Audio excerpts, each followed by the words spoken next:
At Park Bank, we believe drive and ambition come from the deepest parts of who we are.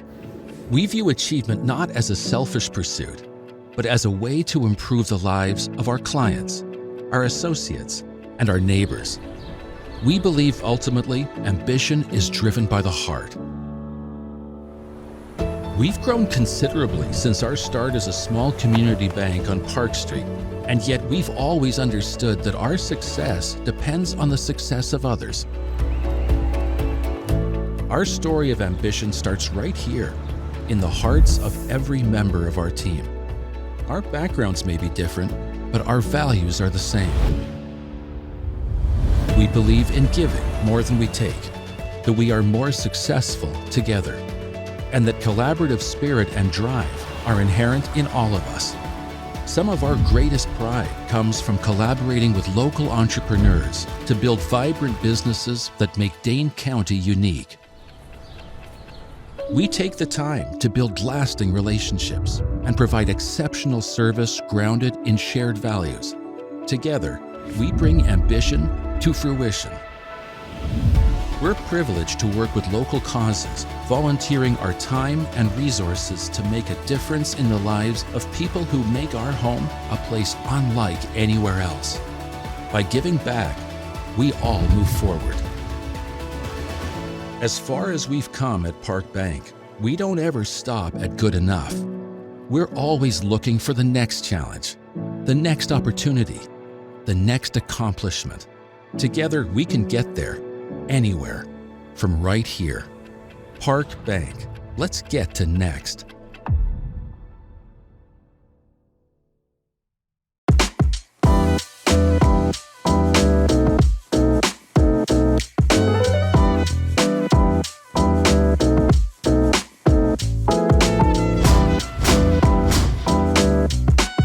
Hey, this is Michael Johnson, President and CEO of Boys and Girls Clubs of Dane County, and really I'm honored to be facilitating this forum today. We have three very phenomenal CEOs, and I think you're going to learn a lot from them. First up, we have Christopher Hess, who is the President and CEO of Goodwill Industries of North Central Wisconsin. We also have Ryan Zerwer, who is the CEO of Ford Community Investments. And we have Ping He, who is the CEO of the Hmong Institute and is also a candidate for Lieutenant Governor. Gentlemen, thank you for being a part of this today, and so lucky to have you to be a part of this forum this morning. Let me also thank Park Bank, our presenting sponsor for the second annual Men's Leadership Summit. Let's get right into this discussion. I have 10 questions that we've put together for our panelists this morning. And before I ask the first question, I just want to kind of dig deep into how we formulated these questions. According to a study that was published by the Building Movement Project back in 2019, it was called the Race to Lead report. That report included an examination of nonprofit employees and CEOs of color in the Milwaukee area. We found that in that study that 1 in 3 executive leaders often or always have felt that they have lacked opportunities for advancement compared to 1 in 5 white CEOs or executive leaders. Additionally, 1/3 of the executive leaders that participated in this study were often or always frustrated with the lack of role models and a lack of social capital as compared to under 1/4 of their white executive leader counterparts. So my first question, and anybody can jump in and just take a shot at this. As you begin your career or as your role as the CEO of your organization, can you share with those who are watching what your experience was in regards to how you were welcomed or being welcomed among your team, your staff, your board, and also the community at large? Anybody can jump in. I'll tackle it first with my experience, at least. I'm new in this position. I've been in Forward Community Investments for about 7 months now. But being in a mission focused organization like Forward, it's been a really kind of an amazing experience. Also coming from the for-profit world and now into the nonprofit world, been an amazing experience to see some of the kind of the collaboration and support you get from mission aligned organizations that are doing work in community. And that's really been to my advantage in terms of coming up the learning curve on how the nonprofit sector operates and also how the community development financial institution organizations operate.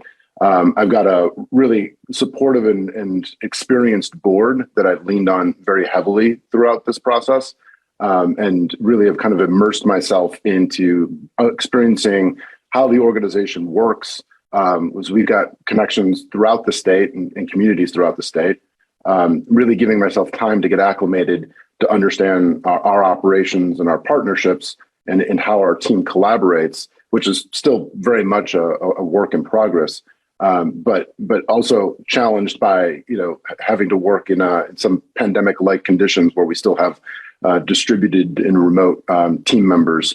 So, really leaning on one-to-one interfacing with them to really build our culture, understand where our strengths lie.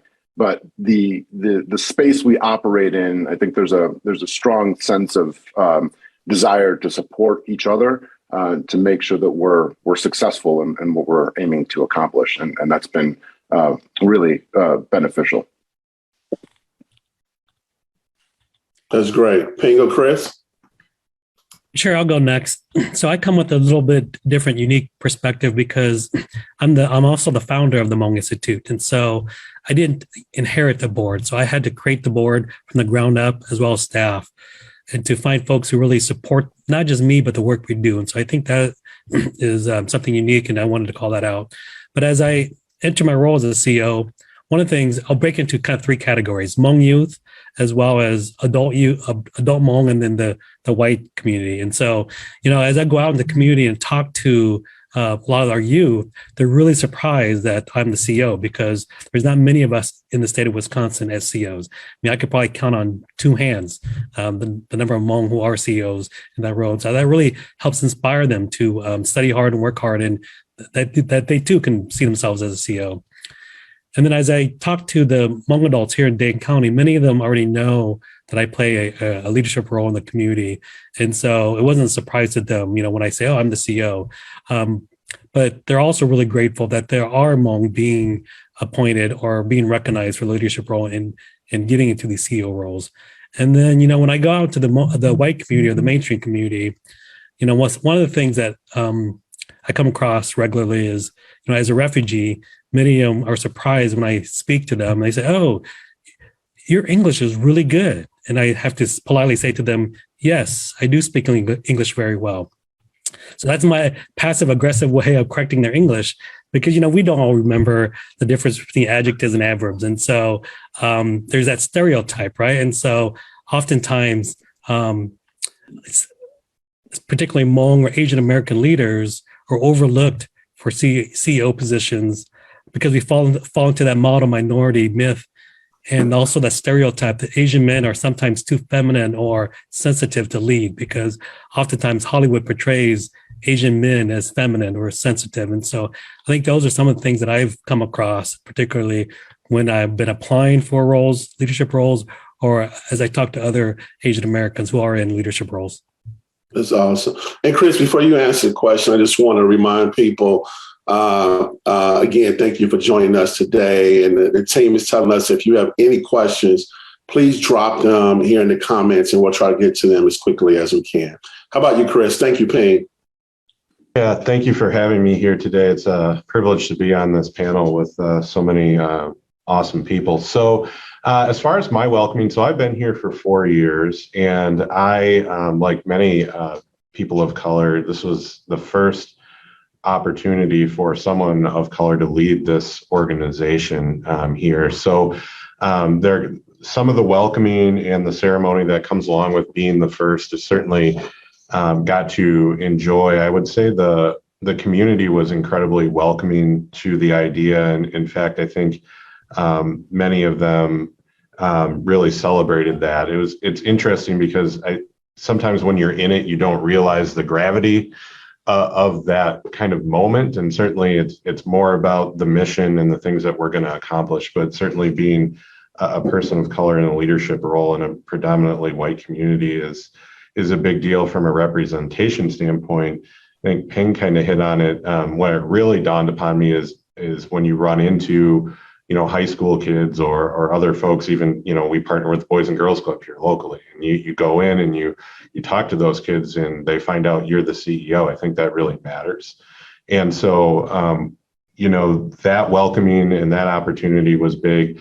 The board, they hired me, but I inherited my predecessor's board. So I was really intentional with creating a board that represented the spirit in which I was hired under, which was, inclusivity, DEI, and belonging. And so we've really started to create a board that looks more like our communities. So we have people of color on our board. We have half of our board is now female.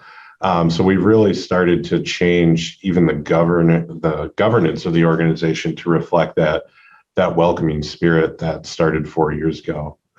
So that's my answer. Awesome. That's awesome. Thanks. A great response to those questions. And then Ryan, let me go back to you. How essential is it to have peer support and on-the-job mentoring for a new CEO? How much peer support did you have when you started, 6 months ago? And how do you lend peer support to others that might need it right now? Oh, that's a great question. I mean, the peer support has come in a number of different ways. I mean, to the first part of that question, how critical is it? It goes back to my earlier point about, you have to set leaders of color up for success within the organizations that they're transitioning into or that they're leading. And in order to do that, those leaders need to be surrounded by a supportive board, and that means a board that's engaged in the work that's being done, not the title or token board members, and really kind of provide them with the tools and the instruments they need in order to succeed in that position. My peer support has very much come from other nonprofit leaders, those that we interface with or collaborate with. I come from a liberal arts background, and so I'm always sourcing perspective and insight and knowledge from a number of diverse individuals and diverse experiences, and that really has helped inform how I matriculate into this role. So that peer support is, I think, it's an ongoing process, and it's something that needs to really be cultivated early on to ensure that you've got the support within the organization and on the team, because I'm in the fortunate position of having stepped into this role with a highly accomplished and deeply experienced team that I'm able to learn from on a daily basis as I kind of come up to speed on how the CDFI space works. And also comes from the support of a board who brings in not just the leadership perspective from having served on the board of FCI for as long as many of them have, but their roles in their professional environments and their roles on other boards that they serve. And I really try and emulate that with my interactions with other people of color that we're interfacing with, whether or not they're partners and vendors to FCI or our borrowers, but always trying to help make the connections to them that I've benefited from as I've stepped into this role. It's a great response. Ping, what's your response to that? Thank you so much, Ryan. Great response. Yeah, no, I mean, peer support is really important, especially when you're a person of color in the CEO role. And so in my experience, I didn't have a lot of peer support. Again, there's not a lot among in CEO positions or even executive director positions, the type of work we do. And so what I had to do was I had to work in many different organizations, businesses, and different places to really watch and learn from my CEO. So, everything from the Urban League, working there, working at the university and seeing how such a large institution operates, and then even running my own business, knowing how to do budgets and how to hire folks. And so a lot of that was just learning on your own, watching others, as Ryan said, when you collaborate, learn from them also. And so that's how I got my mentoring and my peer support. And then as you start to grow into this position, you then start building your network of supporters. And so, and mentors that you can kind of ask questions and learn from. And so that's been very helpful for me. And then the way I led my support is, when activities or events like this. So when Henry Sanders invited me to part of the men's leadership conference, I didn't even have to think, do I want to do it? Yes or no? I knew I wanted to do it because that's how I pay back. And that's how I provide support for the next group, future leaders. And so, we'll be honest, none of us are getting paid to be on this event, right? But at the same time, I take time out of my time and do this. And similarly, when a student group like UW-Milwaukee Hmong Student Association invite me or ask me to come and speak to their event, again, I go and I know I'm not getting compensated. And I often decline the compensation because I want to instill in those young folks how to pay it forward also. That's awesome. Thank you, Payne. How about you, Chris? Yeah, like Ryan, I came into a situation where I had a lot of support right away from the board. They fully were aware of the moment that we were in together, and never really felt like I wasn't going to have their support. And I think as the CEO, ultimately reporting to the board of directors, and our board is made up of members of the community because we're responsible to impact the community, having that mentorship right away was important. Also, being part of a national organization, there are 155 Goodwill chapters across the world, and we have developed on our own a person of color group that gets together nationally and checks in with each other throughout kind of the year. That was something that was started by a Black female CEO who's the first and only person of color and female to lead a Goodwill organization. She's kind of the godmother of all of us. So she has really coordinated these annual get-togethers, actually meet a couple times a year at all of our national conferences, and really speak to the membership from a place of inclusion, and have really started to push that through on a national level. I would tell you, just from a peer mentorship thing, one of the things that I thought was important was to be unafraid to create peers across the aisle and across color. So, a bulk of the CEOs, I'm the only CEO of color in the Fox Valley, but reaching across to other people that are in the same position, to me, also signaled to them that I'm here and I'm going to do this same job, and I'm reaching out to you as an equal to be able to have these conversations. Because at the end of the day, for my organization, we've got 1,300 people and only one CEO. So I don't really have a peer inside of my own org, much like everybody else. There's probably one CEO at your organization. And coming to that realization, being a first-time CEO, I think is important, because you do need to build a peer network outside of your organization to have the conversations and the thoughts, and leaning on people as you make really big decisions that you can't do internally. So building a peer network to me is essential. And Chris, let me ask you a question. Let me make sure I heard you correctly. You said out of all of the Goodwills in the United States, there's only one African-American woman? Yes, Wow. in a CEO position currently. And think about where we're serving too. I mean, so lots of different areas in the South, and predominantly minority populations are served through Goodwill. And then as people rise up through the ranks, there's been one that's been able to be a CEO, and actually incoming this year there'll be a second. Awesome. Well, man, continue to work in that space to change those equations, because Goodwill do good work, but as you know, representation matters. Ping, let's go to you. How has building, let's just talk about personal networking, right? And so tell me, how has, in your role in our community, building a personal network, and how do you build your own community of professionals and friends. How has that helped you in the position that you have been in, whether it was at the Urban League or the Monk Institute, and even preparing you if you become the Lieutenant Governor of Wisconsin? Yeah, so I think one of the things that we recognized was the importance of training, right? Providing professional development and mentoring to young folks and to help build that pipeline of future leaders in our community. And so one of the things we did was we started the Hmong Professional Group. And it had two goals. One was to expand our networks, right? Because we're all so busy working in our professional life that we don't know what other folks are doing. And so it's provide that network amongst ourselves, but also then create a pool of mentors for young Hmong adults. And so if there's a young person who's interested in becoming an attorney, we have someone who's an attorney and they can help mentor them. Or going into the trades, who wants to be electrician, and we find folks who are Hmong professionals and I think that's something that we saw not just grow quickly, but also the need was there because there are so few of us in these different professional roles that we needed mentors for our young folks so that they could see people that look like them in that potential career choice that they're going into.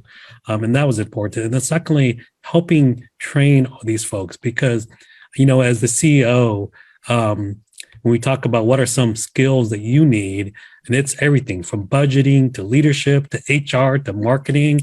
When you're running a small nonprofit, sometimes you're the web designer guy, right? You got to have those skills. And so recognizing that, we also want to provide those types of training and leadership training to the folks that we have come across who are looking to be future leaders. And so I think those are some of the things that we've been doing and trying to build that pipeline for the future. That's great. Great response. Thank you, Ping. Ryan, let me go to you. Same question. But would ask, given what you do, tie it to like the not only just your volunteers, right? You have to deal with, a board, you have to deal with different constituencies. Let's talk about how you've been able to personally network in this sector. Sure. Well, I think everything I know, I attribute to learning by osmosis and really proximity to others who've had certain experiences or areas of expertise. And in the world that FCI operates, we're an investor in community, but we're also a collaborator and a connector. And without a strong network, it's almost impossible for us to properly source voice of community or understand need in community. And that requires us getting outside of areas where we typically traffic. So I'm very intentional on not just building a network, but building a network in places where I don't go very often, or maybe I don't have much perspective on. And particularly being a statewide organization, it does a lot of work in Dane and Milwaukee counties, but having responsibility for, the area where Chris is operating and getting further afield. It's extremely important for us to be able to make those connections and start to hear about what's going on in the rural communities. It's interesting. I've had probably a dozen conversations with people throughout the state about the different challenges of housing in different communities in different areas. And it's always one of the number one topics that comes up. But the permutations of what those challenges of housing look like in each area are very, very different. And you don't get that perspective unless you're very intentional around making sure that you create connections and build a network in the areas where you have to learn, where you have to grow, where you have to gain some perspective. So those networks really inform everything that we do. And I also, back to the earlier point about, how the peer, acting as a peer or a mentor to others, that allows us to sit in a position where we can make connections between individuals and organizations to help them grow or succeed in the areas that they're aiming to. That's great. Chris, let's talk. You can answer the same question, but if you do, I want to pivot and let's talk about emotional intelligence. Can you tell us about why emotional intelligence is important and why is it important to be an effective leader, particularly in our sector? Sure. So creating connections in the community and learning from different groups is really a big part of my role. And everything that we do, being the size organization that we are, happens and starts with individuals in our community donating to our donation centers and to our stores. And we turn that into 5 hours of job training and opportunity for folks in our community. So there's a lot of networking and coalition building that comes along with that. Probably most importantly for us, our mission is to elevate people and eliminate barriers to employment. And we're not just doing that. In fact, we rarely do it just for ourselves. Our mission is to do that for everybody, and not everybody aspires to work in retail or work in a Goodwill store. They aspire to be nurses and doctors and lawyers and assembly workers and electricians and you name it. And so we're building coalitions and relationships with community members that will hire folks that we serve as a Goodwill. So, making sure that you're talking to the different trade groups or the different employers, business owners, restaurateurs, you name it, people that can use talent and think about talent maybe differently and more broadly than they have before.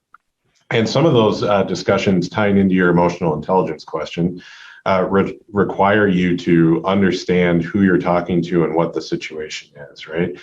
And I have an executive coach that works with me, and she's not a person of color, but she's unafraid to talk to me about my unique situation. And so I'm 6'3" and darker than most people that I talk to. And so she tells me, are you aware that you can be intimidating if you come into a room? People aren't necessarily expecting some of the things that you say to be coming from you when you stand up and announce who you are.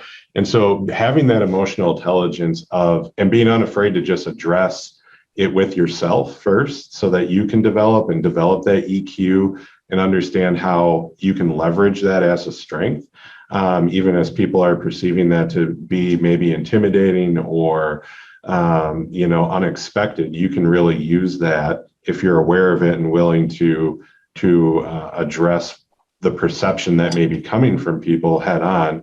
That really helps you build those coalitions and have those authentic conversations. So I've really worked on, what it means to walk into the room, how you're going to present yourself, being on time, all those kinds of things that maybe you take for granted, but it looks different if you maybe are different than everybody that you're walking into the room to try to talk to that day. So I really focus on, and I would encourage people, one of the things that my board told me to do was get an executive coach. And I was like, you guys hired me, you thought I could do the job. I don't know if I need a coach. And I really did for those kinds of things, right? So for those moments that maybe you don't perceive, that others will, that help you be effective when you have to build alliances and build coalition in the community. That's great. How about you, P? Thank you, Chris. Yeah, emotional intelligence is such a needed attribute for a good, strong CEO, and the ability to understand someone and then kind of respond to their emotions too, because we're all humans, right? And we all have good days and bad days, and we have things happening in our personal life. And so one thing I had to learn early on was I consider myself a fixer, right? If you come to me with your problem, I'm going to have a solution for you, right? And what I had to learn for this emotional intelligence was to listen, and maybe they're just sharing their what's going on with them. They don't need me to fix their problem for them. And so being able to recognize that, and then also being able to manage your own emotions in a positive way, right? Because let's face it, the work we do can be stressful and at the same time rewarding. But then there's also what I call distractors, right? People who just don't like it because you're successful, or don't like it because how you do things, and being able to handle those distractors without making it, such a public event where it kind of blows up in everyone's face, and the community then has to come back and heal over that. And so, being able to accept those criticism, and then the responsibility of the CEO.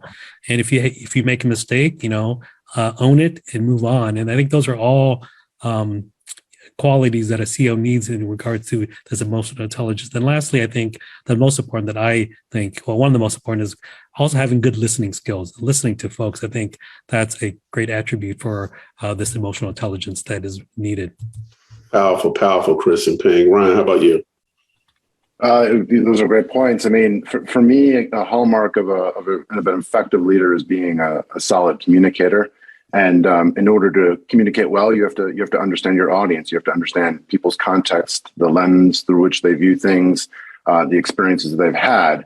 Because if your objective is to influence them or influence their thinking, you have to understand what motivates them, understand what makes them feel confident and where they feel vulnerable. And I think, to Ping's point, that listening is key. That empathetic ear is the thing. You say less and you learn more.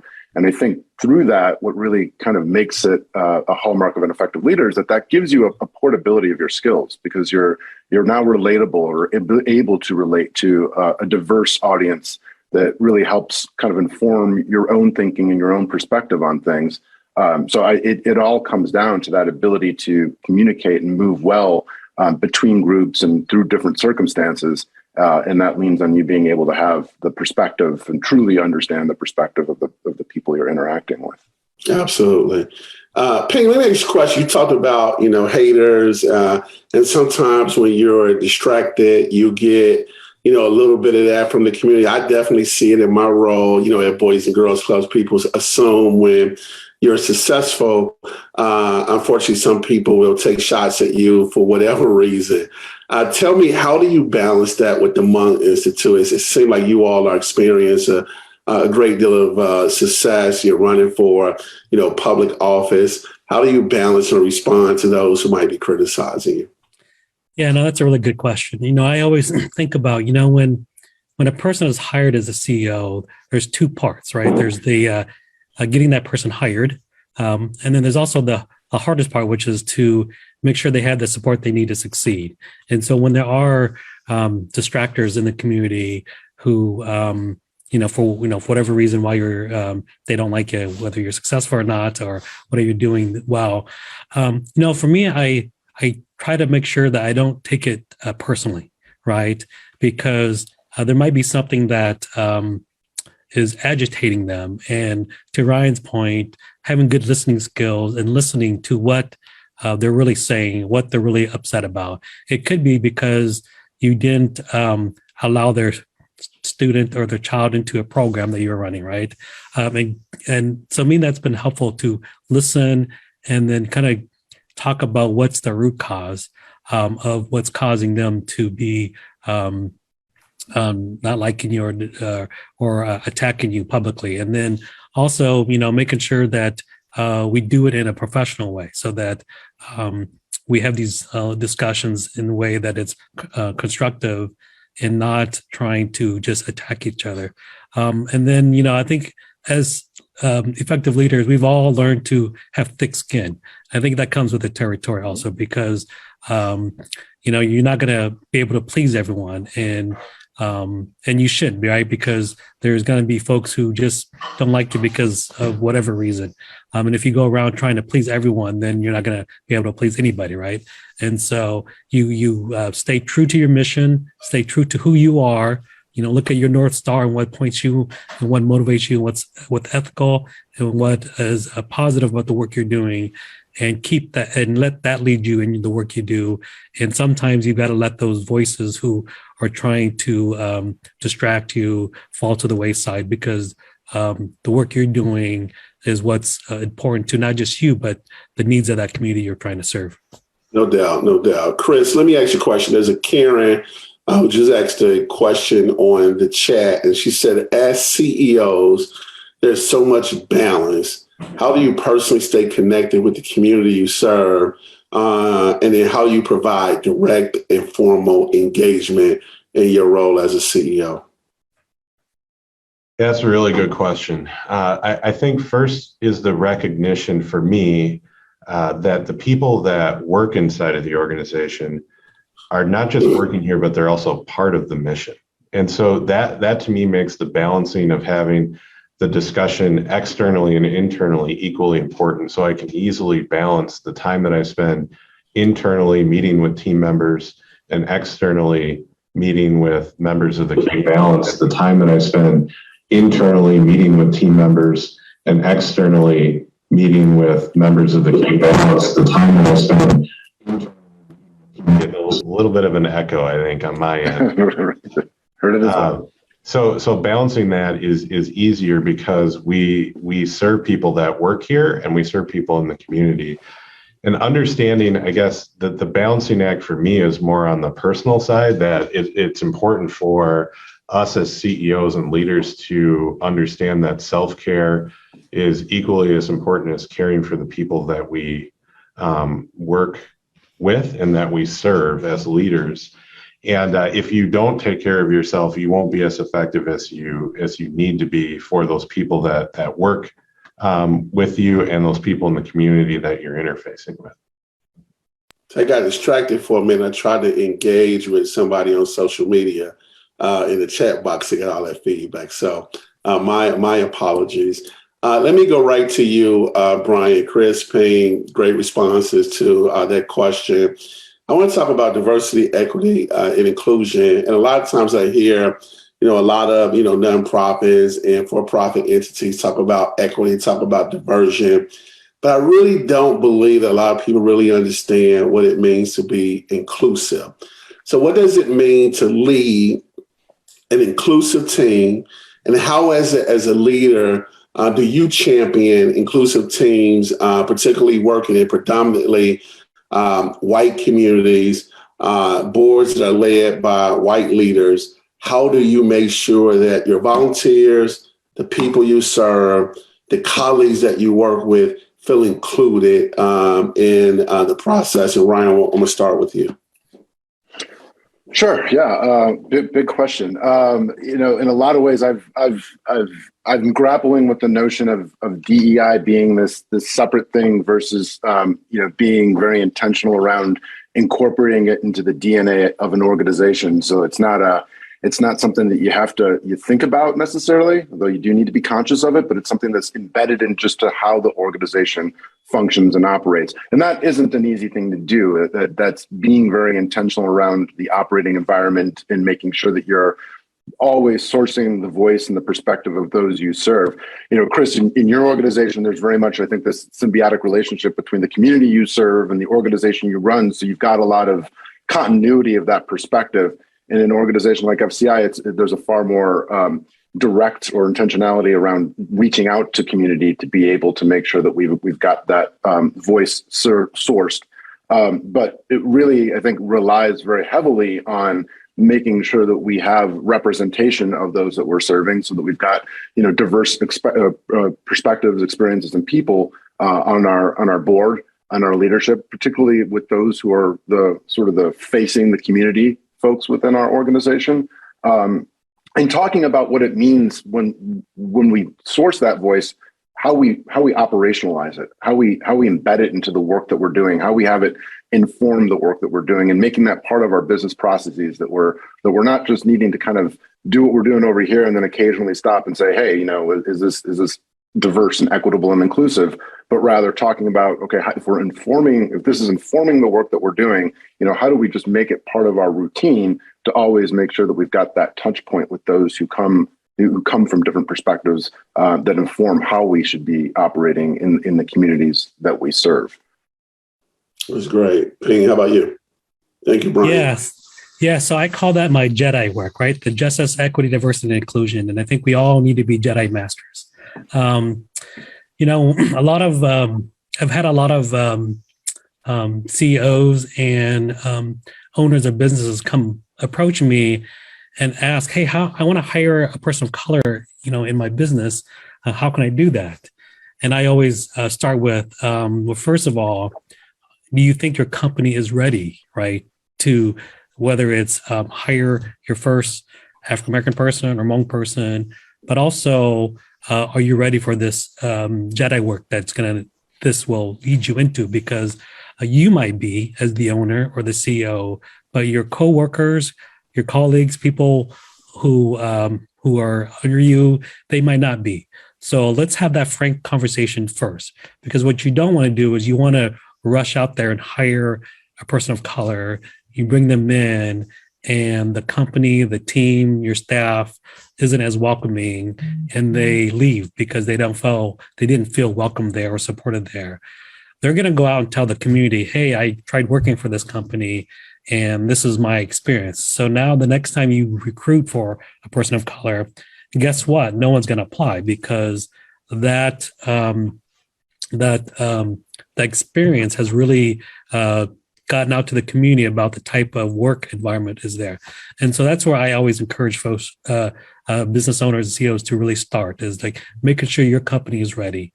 And that might mean bringing in someone who has DI experience to come and lay the foundation for that company to be ready for before you hire your first person, or even getting someone on your board. Because again, you don't want tokenism, right? Having one there to say, oh, we are diverse. We've got one person of color on our board, or one person of color in our workforce. And then there's also twoism, right? You don't want to hire two and say, okay, we've overcome the tokenism. We've hired two people now. But really ingrain it in the fabric of your work that you do in this Jedi work that we want every organization and business to really embrace. Sweet. Chris, thank you, Pete.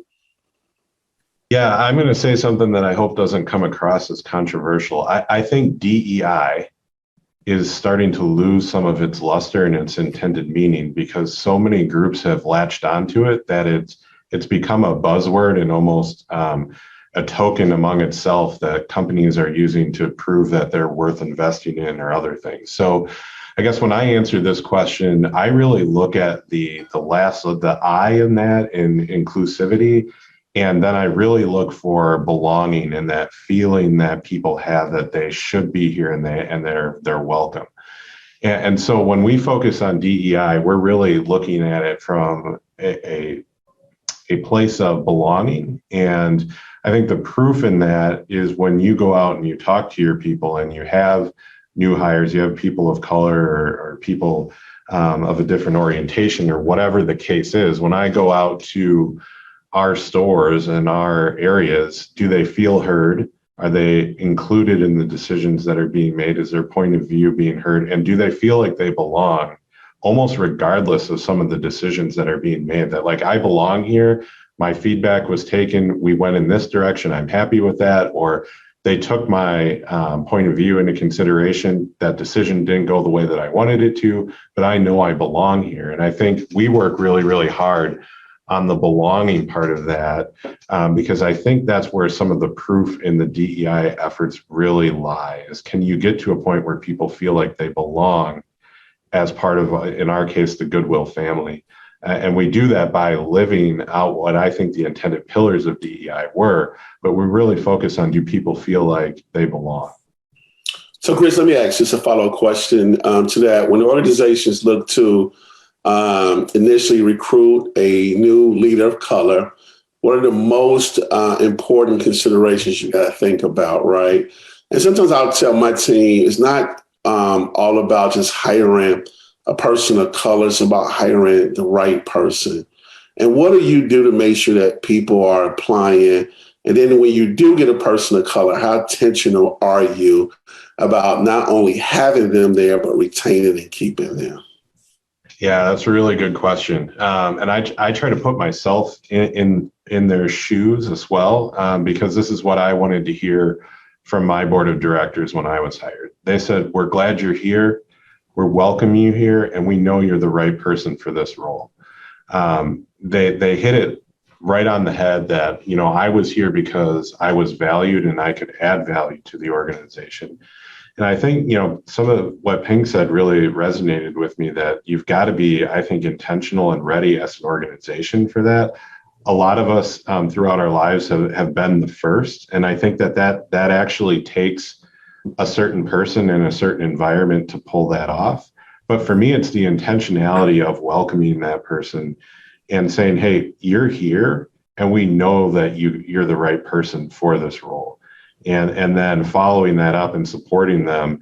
I forget who said it earlier, but just getting the job isn't enough. It's being able to be supported to do the great work that we know you can do, and that we're committed to offering you the support that you need so that you can succeed. I think that, so being committed to it, being upfront and saying, hey, you're here for a reason and we welcome you here. We see you and we see the potential. And then following that up with a sustained commitment to provide the support so people can be successful.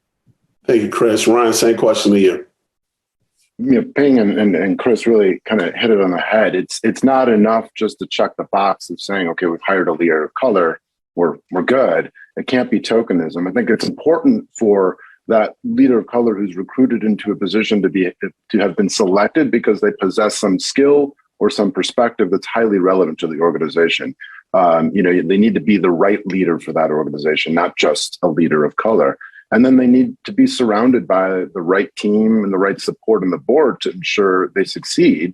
Because not only do we need more leaders of color, but we need those leaders of color to be successful. We need this to be a story of success and not just a quota effort or exercise. We need this to be the right people in the right seat at the right time for these organizations. To Ping's point about the organization being ready for that leadership role. So really, for me, it's been about making sure that there's that right level of support, that the work isn't done after the hire is made. It's figuring out what the infrastructure needs to be to ensure that the vision of what that hire was supposed to fulfill is well supported. Well said. Well said. Payne, how about you? Yeah, so I think oftentimes when we're looking at recruiting and hiring communities of color, particularly in these leadership roles, what I've also seen is sometimes there's this good old boys club where the institution, folks in the community will lobby on behalf of a particular candidate.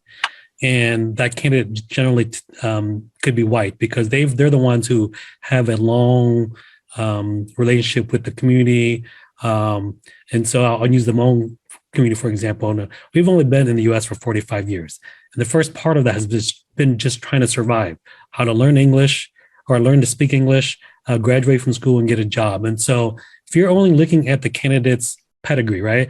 Oh, they've got a PhD, 30 years of experience in leadership, compared to a Hmong person who not only has a great track record of leading and exceeding expectations and being innovative, they're going to hire the person with that 30 years of experience, right?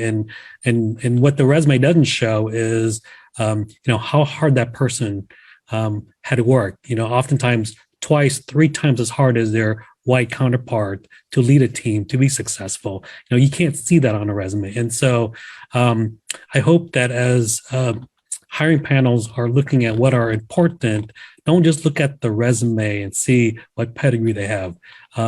Ask them some questions to really talk about their achievements, how they achieve things, as well as more to understand, is this person trying to find a career where he can use his passion to meet our mission? Or is this person just looking for a stepstone to another higher paying CEO position or a higher position? And you can tell with the type of questions you ask if they're sincere and looking for to support the work you're doing or the candidate to support the mission of the organization and the career and want to build a career with the organization, or someone who's just, I've got 30 years of experience. I could do this job blindfolded, but I really don't want to grow the organization. I'm just here to work 1 or 2 years and then go on to the next one. So I think that's important. And then also, back to Chris and Ryan's point about then, when the board decides to hire someone, be upfront about what are the types of support the board's going to be able to provide them.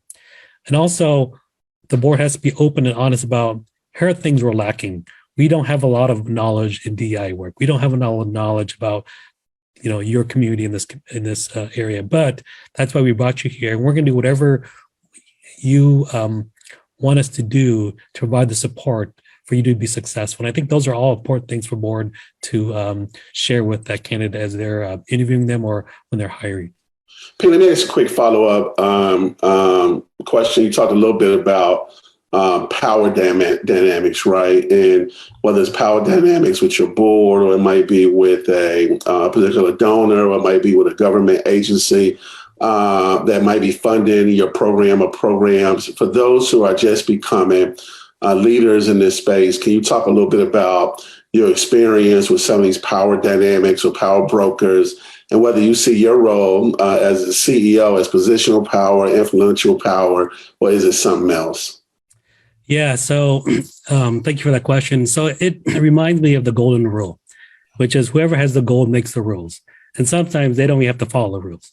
And so that's where the power comes in, right? Because oftentimes folks who control the money has the power to make the rules and fund organizations that do the work in our community. And sometimes it might be the person who has the loudest voice, right? Or the person who have been getting them funding year in and year out, and they just kind of, the path of least resistance, they just give it to that organization again. Because what I've seen is sometimes nonprofits and organizations will come to me and say, hey, we need some help doing outreach to the Hmong community, or to do this particular, to fulfill the grant requirements, we need to do these things. And I have to ask myself, wait, if the funder funded you, wouldn't you think they thought you had the qualifications, whether it's staffing or ability to do that? Why are you now coming to me to have me do it for free for you, right? And so that's where the power dynamic comes in. And then also, what I've also seen is nonprofits then fight over those scarce resources, right? And we then oftentimes pit ourselves against each other. And so what I've learned is that's where the power dynamics comes in, and we need to change that power dynamic so that one, communities of colors and CEOs of color need to work together and have that peer support amongst each other and have those conversations and the relationship, so we can work together so that it's not us being pitted against each other. Secondly, we also have to build our wealth, right? And so, finding ways to partner with Ryan so that we can get buildings built, create jobs for our community, so we could build that wealth within our own community to then be able to disperse for other good works that can be done in our community. And so, and lastly, what I've also learned is sometimes we have to go and look at national funders, right, to get those big dollars to be able to accomplish the work we're doing, rather than fighting amongst ourselves in a small pool of resources, whether it's in Dane County or whatever county you're in, or whatever state you're in also. All right, we got to go a little bit quicker. Thank you, Ping. We got 9 minutes left. Ryan, same question to you. Do you run into some of these power dynamics in your role? They're coming. Haven't experienced them quite as much. I mean, you do see them insofar as we're a financial organization. So to Ping's point about whoever has the gold makes the rules. We are working within that space. But also in a position to be able to influence the type of change we're looking to see. And you'd mentioned the positional power versus influence, or positional power versus the power you earn over time. And I think for me, I think of power more in terms of influence. There's a persuasive component to building a consensus around a vision and leading a team or partners and collaborators to execute on it. And the strength of your team and the others in your orbit really determine how influential and effective you can be. And you need to be a strong communicator to be able to kind of prioritize building up the abilities of others on your team. So this kind of gets back to that servant leadership component we were talking about earlier. You got to be able to have that team and empower them to be able to have ownership over the vision and the direction, and to be able to relate to the audiences you're trying to serve, or the audiences you're trying to influence in the direction you're trying to move your mission. So I think that the power really comes from influencing the direction of highly capable team members and partners, and understanding that it's a collective power and not something that rests solely on the shoulders of a CEO or a leader, an individual leader. Thank you, Ryan. Chris, I want you to answer the same question, but I want to tweak it a little bit. We have another question that came through social media, which I think is relevant. I definitely have experienced microaggression as a CEO. have you experienced microaggression as a CEO? If you did, how did it impact you? And how did you use that as motivation to continue to push your agenda? That's a good question. So going back to the positional authority or making a decision or acting from a place of position, I think building coalitions and influencing is super, super important. And so Ryan kind of touched on that. The only thing I would add to that is I think most CEOs, and since most CEOs are people that aren't people of color, are unafraid to act from an area of positional authority when the mission of the organization is threatened or when the mission is suboptimized. And so what I've tried to learn over time, being in the role for 4 years now, is it is appropriate, and sometimes people expect and need you as the CEO to use your position to advocate for the mission by making a decision from your seat. And so being unafraid to do that, I think, is super important, especially as a CEO of color. I think we should act the same way and give people what they're expecting, which is sometimes for us to make those decisions and to be unafraid and stand by them as long as they're based in our mission. As far as microaggression and macroaggression goes, I face all of it just like all of you do. I think one of the things that I've learned over time is, we've talked about having thick skin, but anchoring everything that I try to do in response to those moments back to the mission of our organization is really what helps me answer those questions, or that aggression. It's really being rooted in the mission that we're here to serve people.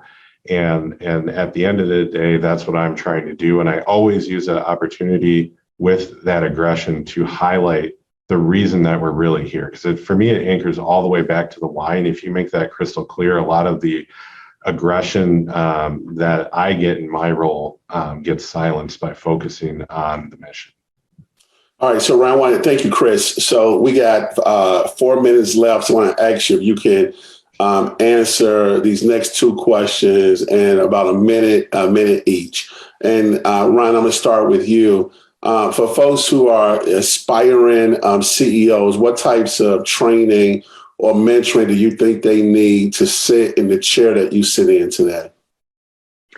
Networking, being mindful of that learning that you can achieve by having proximity to people who are influential in the areas that you wish to work, or who have a knowledge set that you're really looking to leverage.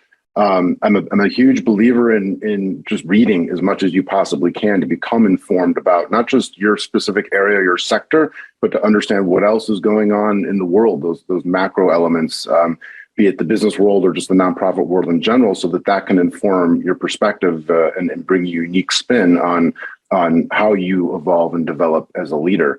But the key has always been, in my experience, to network and to put yourself out there in making and forging those relationships that you expect to be able to leverage as you grow. Thank you, Ryan. Payne?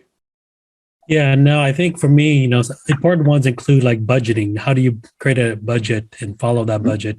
Leadership, marketing, you have to be able to brand yourself and let the community know what it is you do. But I agree with Ryan, networking. And I would just add, network outside of your comfort zone too, not just within your own community, but other communities. And so my example is, I'm running for lieutenant governor as a Democrat, and I reach out to Republicans to hear their side of whether it's a policy work or the issue, so that I have a better understanding, so that I can then try to address the issue from both parts. And so, but getting outside of your comfort zone and meeting those constituents also. Thanks, Payne. Chris?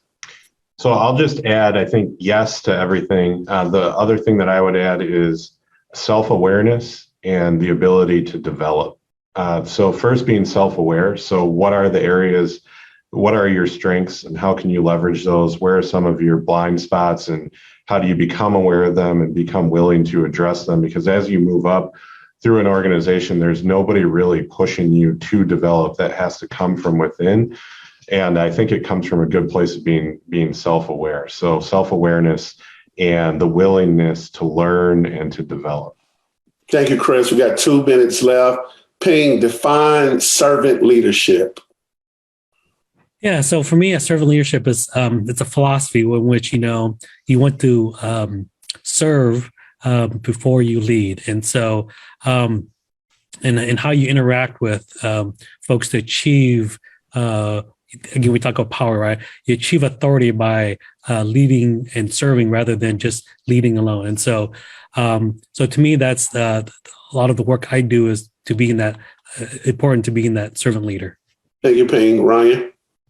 You nailed it. It's really that my job is to enable and empower everybody within my organization. Every day I'm thinking about what does my team need in order to be able to overcome a barrier or a roadblock. That's my primary responsibility is to enable the team to achieve what they're aiming to do. Thank you, Ryan. Chris? Yeah, I agree with that. I will add to that, getting to know them on a personal level, so that you can help them achieve what they're trying to achieve, and helping them align with the mission in a way that helps them develop personally and achieve the things that they wanted to achieve when they set out on this journey with you. Fellas, this was amazing. Ryan, thank you. Chris, Ping, phenomenal CEOs doing great work in this community.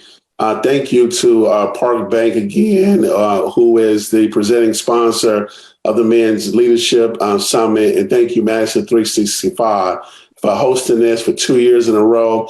I hope you all have much success in that next year that is on for hours and hours and hours, because this is very, very just great information to have for aspiring folks to become CEOs. Thank you all so much for tuning in.